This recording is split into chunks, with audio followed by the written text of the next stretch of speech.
You may have heard it said that in the Middle Ages, when Europe was thrown into centuries of darkness, far to the east, there was a shining example of science and the arts. Well, yes, but that's too far east. I'm talking about right here. You may have heard it said that it was the Islamic Caliphate that preserved the works of ancient Aristotle, invented new fields of mathematics, and created beautiful works of art, all centered at the Baghdad House of Wisdom, a university and library to rival Alexandria. And that, with a few more specific examples of math and science, is usually where the story begins and ends. It feels a bit like pointing to the Pantheon and saying, "You see? Italians do have culture," and leaving it at that. I wanted to know more about the empire that put all this together, and yeah, I found some great characters. So let me tell you more about the time when Baghdad was one of the world's preeminent cities, about the people who made it, and how it all came to an end. There will be a quiz at the end. In fact, you're going to get the chance to change history yourself, because this video is sponsored by Crusader Kings 3's new expansion pack, Legacy of Persia. Listen, I leap at the chance to work with these guys every time, because history is so rich and multifaceted, and Crusader Kings 3 captures so much of that. It is the Marianas Trench of strategy games. Warfare, politics, taxes, tribes, tributes, religion, family dynamics, bribery, incest, assassinations. I have literally, on multiple occasions, had to uninstall this game to stop myself from playing it until 5 in the morning every night. Somehow it's got that Civilization one more turn feeling dialed in just right. They've added an expansion that captures the Abbasid Empire's decline. Strong-willed rulers are seeking independence and a new future for the region. You can take on any role you like, be that a strong man, make your own kingdom, forge a new empire, subjugate the faltering caliphate for your benefit, or see a resurgent caliphate bring order to the region, or just Hail Mary everything into an attack on the Byzantines. There's new struggles, new traditions, decisions, soldiers, art, and music. If you've played before, this is me telling you to get back on that bandwagon. And if you've never had the pleasure, this is me selling you an addiction. I'm sorry. Both of you can go to my link in the description or in the pinned comment.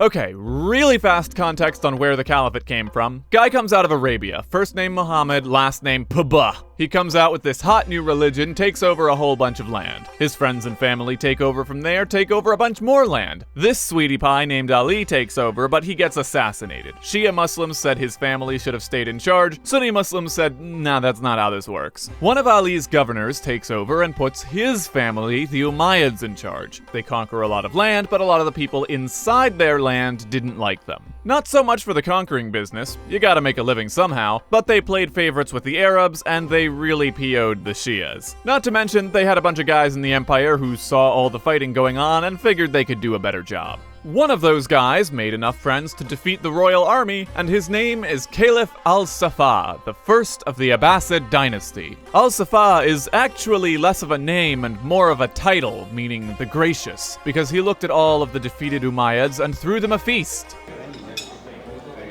Gotta take a leak.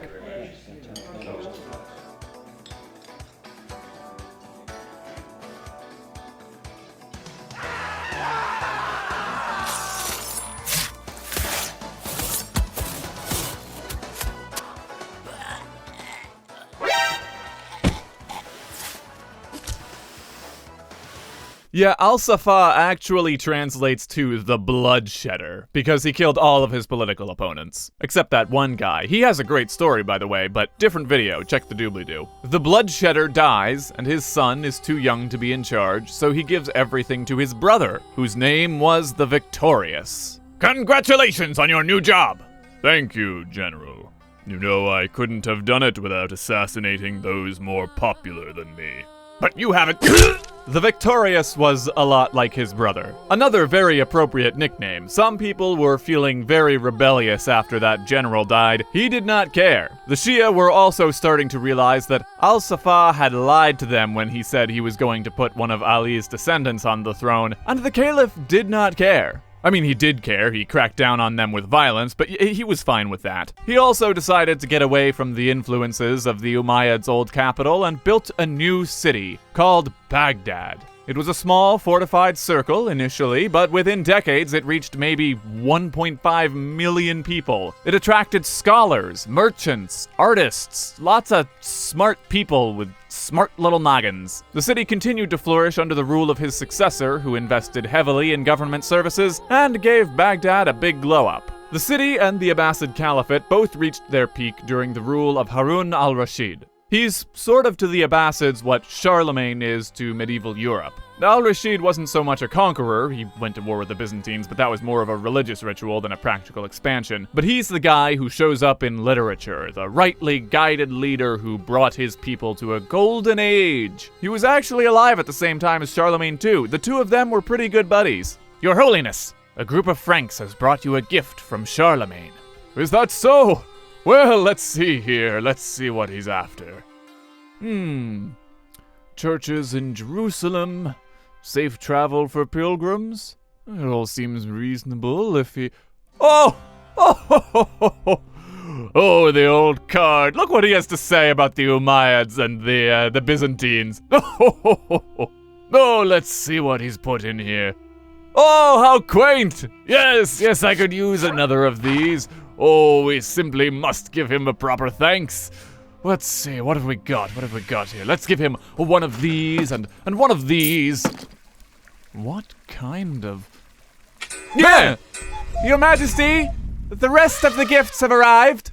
Harun al-Rashid sent an elephant across the Alps, perhaps for the first time since antiquity, as a thank you note to a man he hardly knew. And then he died, and his sons started tearing the empire apart. One of their names translated to the Trustworthy, and the other one was called the Trusted One, so obviously there could only be one. Against the odds, the older son, al-Mamun, won that war, despite going up against most of the Caliphate's established elites. But that put him in a bit of a pickle, because now the elites who supported his brother and had been running the empire were all gone, and the Iranian elites who actually supported him, he owed them a lot of favors and was completely reliant on them for power. At the same time, governors and local strongmen on the fringes of the empire saw the civil war as a great time to, declare autonomy, if not independence. Drastic times called for drastic measures.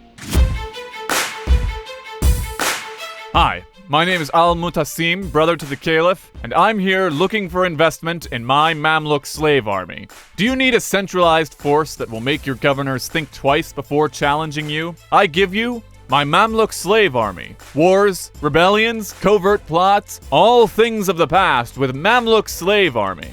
The Mamluk army was like an answer to their prayers. By the end of his reign, al-Mamun felt confident enough in his power as caliph to launch an inquisition. It isn't 100% relevant to the story, but it is the strangest inquisition I have ever seen. His interpretation of Islam was heavily influenced by classical Greek philosophy. He once won a battle against the Byzantine Empire and demanded an astronomy textbook as his prize. He was all about rationalism, which makes it hilarious that he decided to send people to visit judges and bureaucrats and go, "Think for yourself!" Obviously, if the Quran were eternal with God, then it could not be created by God. Just be rational. But rationally, a God whose word is temporal is one whose word may change, or even open the door to questioning its inerrancy. Be rational better! Now al-Mamun's brother, being the guy in control of the Mamluks, became the next caliph. And since the Mamluk army had worked out for him so far, he began to rely on them more and more, alienating a lot of his former allies. And then, to go even further beyond, he left Baghdad. The city wasn't a complete disaster. They had just invented algebra after all, but the people there had given al-Mamun some trouble, and al-Mutasim wanted to start fresh in his new capital at Samarra. He shut himself away and radically changed the entire state's administration to concentrate as much power as possible into himself and his inner circle of advisors. Everything was fine because he had his Mamluks who were loyal to him personally, but not so much the actual position of the caliph. When al-Mutasim died, his son was a poet and a scholar, with no interest in governing. So all of that concentrated power in the new capital was now held exclusively by the advisors and the Mamluks. This guy only ruled for 5 years, and ordinarily that wouldn't be enough to destabilize an empire on its own. And good news, because the next caliph is set on revitalizing the Golden Age and creating great works of engineering in his capital city, and oh dear, he's made the unfortunate decision of naming a successor that the Mamluks don't like. Oops! The cracks had grown for generations, with all of the state's power being pushed to the top of a tall tower until all at once, that power that guided the caliphate collapsed. A period began known as the Anarchy at Samarra, in which no caliph held power for more than a few years. Although the dynasty stumbled forward for several centuries, the position of caliph became more and more of a figurehead as time went on. But of course, things might have played out a little differently with you in the mix.